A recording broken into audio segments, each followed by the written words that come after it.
Well, first, thanks a lot for having me. It's really exciting for me to be here in front of so many people that all want to build cool things. I was getting ready for the talk last night, and I was going back through old emails because sometimes your memory's a little bit hazy. And I found an email from March 2010, which was roughly 3.5, 4 months after we'd launched Pinterest. And it's an email to our advisors and our investors at the time. And I thought I would read it to you because it was kind of like a cool blast from the past for me.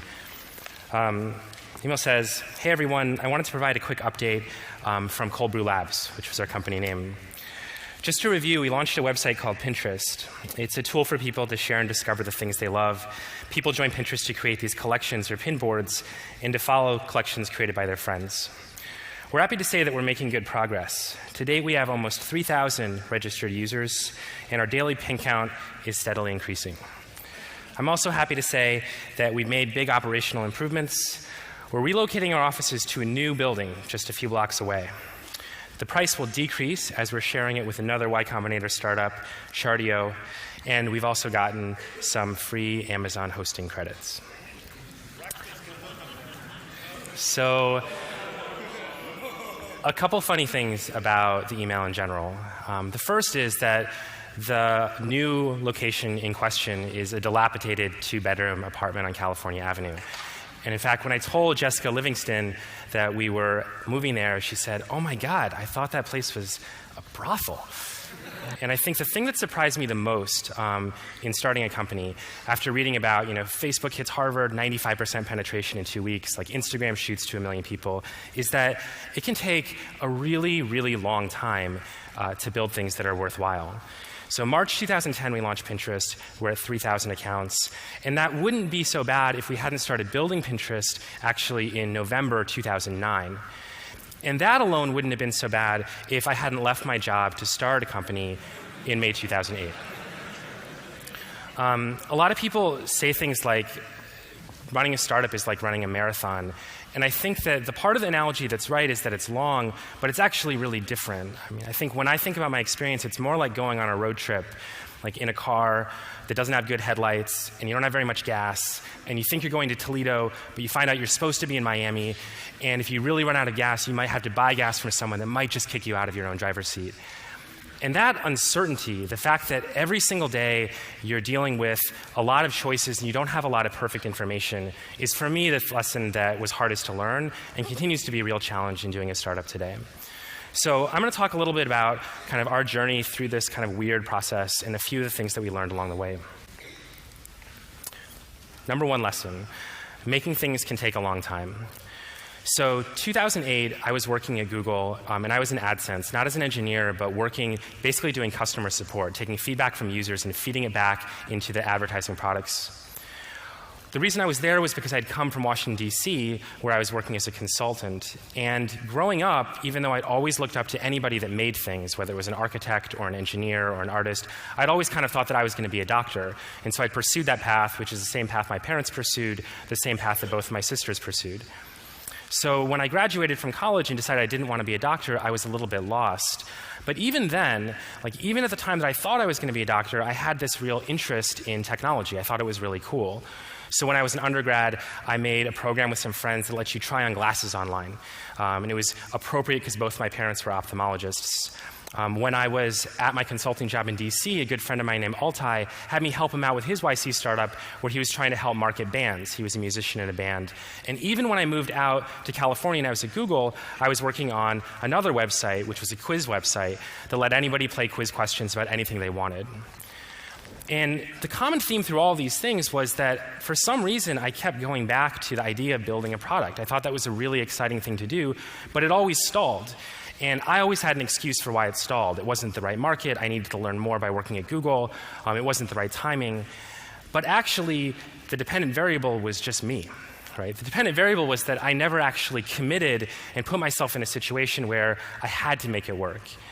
And so I think for me, I paid too much attention to talks where people basically built something huge on the side and they were pulled out of their job and everything was working. For me, at least, the act of committing to going out and doing it turned out to be a really important thing. And so I don't know if this applies to everyone. I've heard of a lot of people that have successfully built things on the side and then gently transition it into a full-time gig. But at least in my situation, for a person that really like puts his heart into whatever job is at hand, it was a really important step.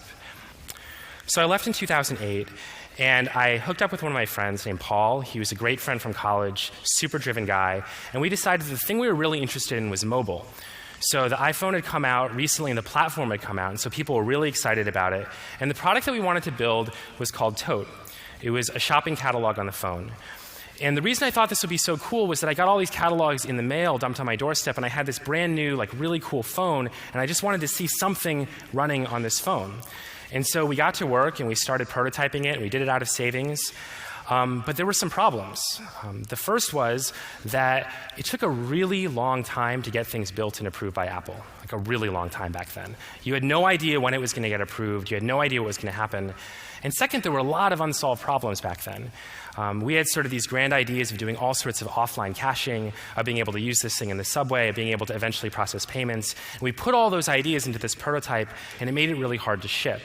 And not surprisingly, sooner or later, we were in a situation where we really needed to raise some money. And it was 2008, and you had two non-technical co-founders, and it was a really bleak time. There are lots of ways for investors to say no to you, and I'm pretty sure that I've heard all of them. Like, I've heard every single one. Like, these are the top three. Like, number one is call me back in a few months. This is kind of the most painful. It's just like you ask someone out on a date, and they're like, not right now, but maybe in November, right? That one is like really, really hard to hear because you're going to have even less money and you're going to even have less leverage in a negotiation. The second is who else is in, right? This is one that you hear all the time. It's like, it's not good enough for me by myself, but if there are other people that commit money, I'd be willing to consider it. And then there were the occasional people that were really blunt. They were just like, there is no way this is going to happen. This is insane. It's totally crazy. I remember really vividly, I went to a session where I was pitching actually a whole group of investors up on Silicon Valley. And it's really intimidating, right? You're looking and these people have built great companies. And I'm about 5 minutes into explaining what we're doing, and everyone starts just like heading for the door. And I was like, man, like what am I doing wrong? And I found out they had brought a tray of free cookies. And what I was saying was interesting enough to keep them in their seats as long as there were like no cookies in the background. You know, we've done fundraising a few times, and sometimes it's been easier and sometimes it's been really, really hard.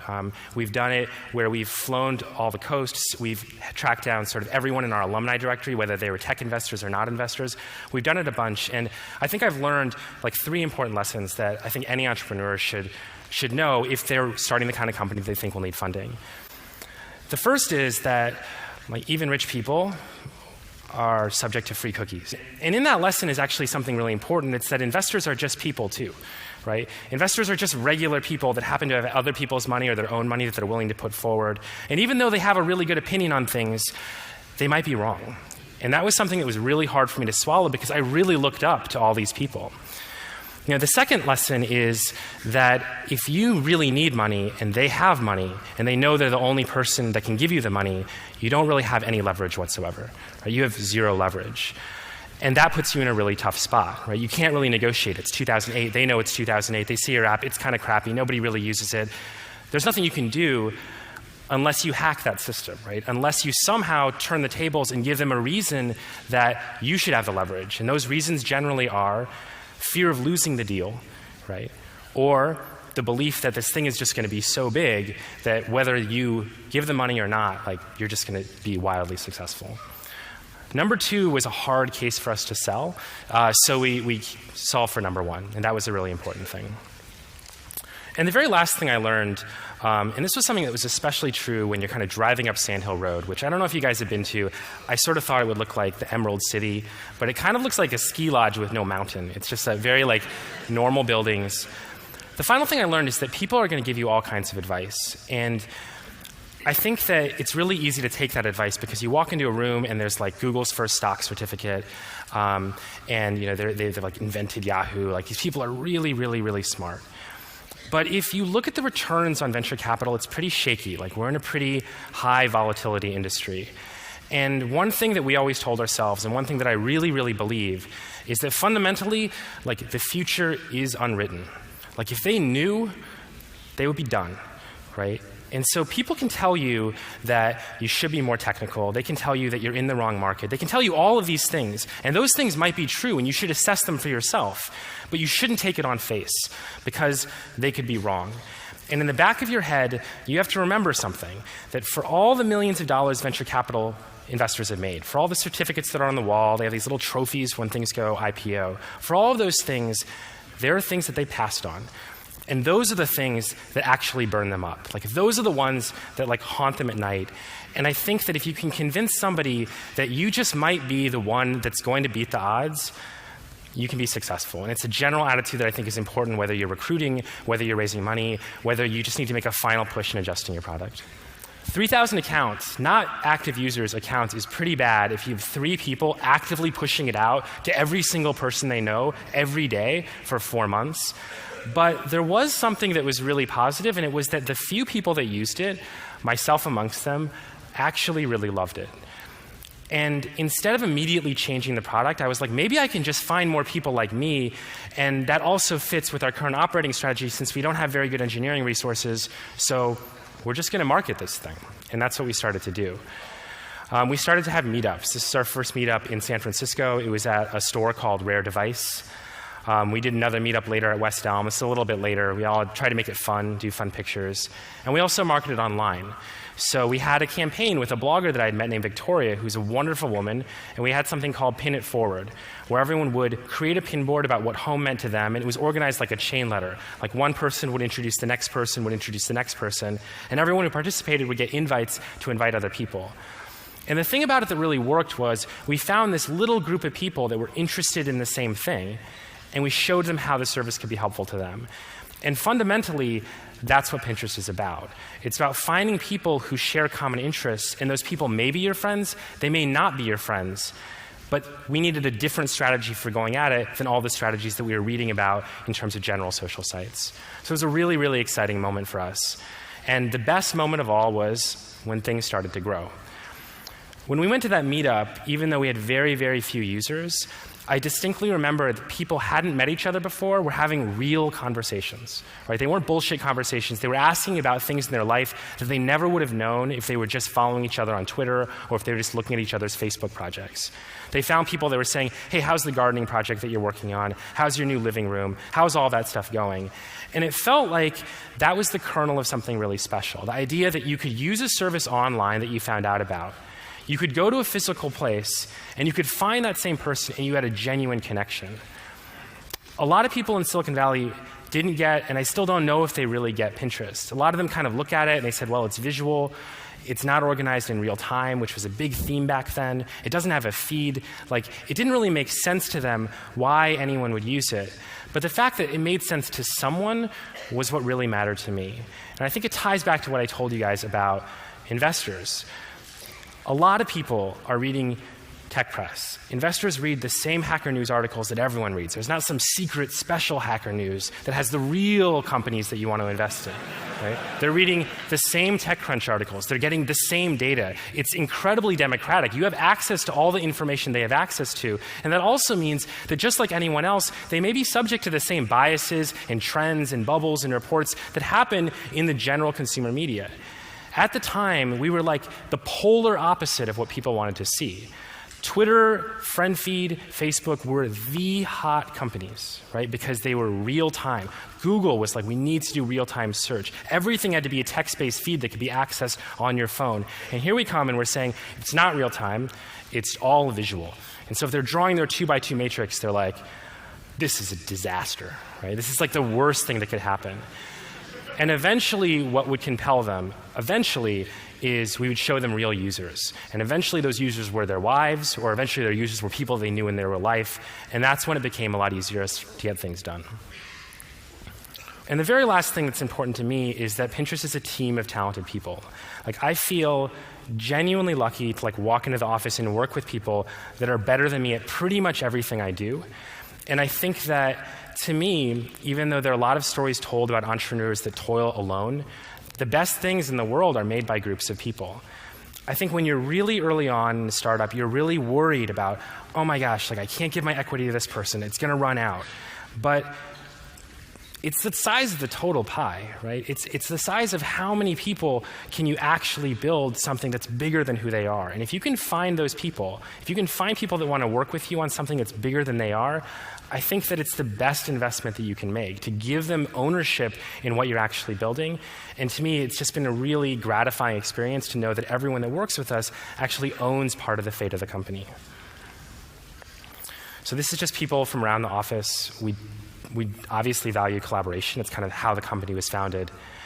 And so if I had two pieces of advice, they're really, really simple, right?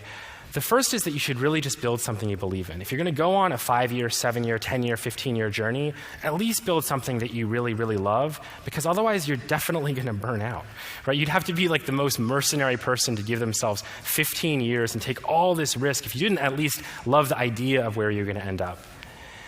And the second is just don't give up. Don't let somebody talk you out of your dream. And the reason that I think startup school is so cool is because if you look around in the room, like you're surrounded by all these people that really want to do what you're doing. Silicon Valley is like a weird place. Like people always seem to be talking about doing startups, but people are from all over the country. They're from all over the world. And those early parts of doing a startup can actually be really lonely. It can just be a total bummer because you're toiling on this thing. No one cares about it. It's not getting anywhere. And there's a tendency, I think, with a lot of people that I meet are doing startups that are like, I just need to work harder. I need to go out into the world less. I need to turn on the lights less frequently. Maybe I need to sit closer to the screen. And I think that it's a really dangerous game to play. Like, there's a reason that I started the presentation by showing a really good friend of mine who wasn't working at the company I was, but was still hanging out with us all the time. The fact that we could get a beer and talk about, hey, this is really tough, this is a hard time, made it a lot easier. And wherever you live, the great thing now is that you can find those people. Like they may be in your neighborhood, they may be online, they may be some part of a meetup, but you can find those people somewhere. And I personally think it's good advice to take the time and to invest in those people. So part of the reason I was so excited to come was, to me, it's just really exciting to be in a room full of so many people that basically want to do what I want to do. Right? I basically just want to build something bigger than myself that a lot of people in the world will find useful. And to be with lots of those people just makes me happy. It gets me excited about doing what we do every day.